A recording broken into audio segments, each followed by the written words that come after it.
जाली पुलवामा ड्रामे को पाक फजाइया का मुंह तोड़ जवाब। 14 फरवरी 2019 को मोदी सरकार ने मनसूबाबंदी के तहत जाली पुलवामा ड्रामा रचाया, लेकिन पाक फजाइया ने इसका मुंह तोड़ जवाब दिया। रिपोर्ट के मुताबिक 14 फरवरी 2019 को मोदी सरकार ने मनसूबाबंदी के तहत जाली पुलवामा ड्रामा रचाया और मकबूजा कश्मीर के इलाके पुलवामा में भारत ने खुद अपने 40 फौजी मरवाए, जिसका हस्बे रिवायत झूठा इल्जाम पाकिस्तान पर लगा दिया। 26 फरवरी 2019 को भारत ने सर्जिकल स्ट्राइक के नाम पर पाकिस्तानी हदूद की खिलाफवर्जी की और भारतीय त्यारे बालाकोट के गांव जाबा के करीब बम फेंककर फरार हो गए और ये झूठा दावा किया कि उन्होंने दहशतगर्दों का ट्रेनिंग कैंप तबाह किया। भारतीय मीडिया जाली स्ट्राइक में कभी दहशतगर्द मानने तो कभी जाली ऑडियो चलाता रहा। ताहम भारत की इस जाली स्ट्राइक का भांडा पाकिस्तान ने आलमी मीडिया को मौके पर ले जाकर फोड़ दिया। पाकिस्तान ने रात के अंधेरे में हमले का जवाब दिन के उजाले में देने का ऐलान किया। पाक फिजाइया ने दुश्मन को मुंह तोड़ जवाब दिया और मुख्तसर झड़प में भारतीय त्यारा तबाह किया, जबकि बौखलाहट का शिकार भारतीय फौज ने हड़बोंग में अपना ही हेलीकॉप्टर तबाह कर दिया।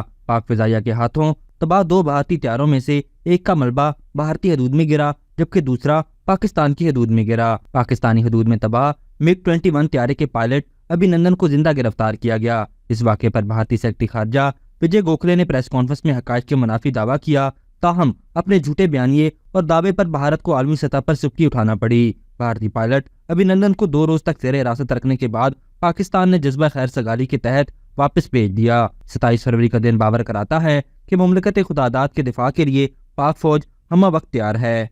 अभी तक के लिए सिर्फ इतना ही। मजीद दिलचस्प और ताज़ा तरीन खबरों से आगाह रहने के लिए हमारे चैनल इस्लामाबाद इंसाइडर को सब्सक्राइब करना मत भूलिए। और अगर हमारी ये वीडियो आपको अच्छी लगी है तो इसे लाइक कर दें और अपनी कीमती राय का इजहार नीचे दिए गए कमेंट सेक्शन में ज़रूर करें।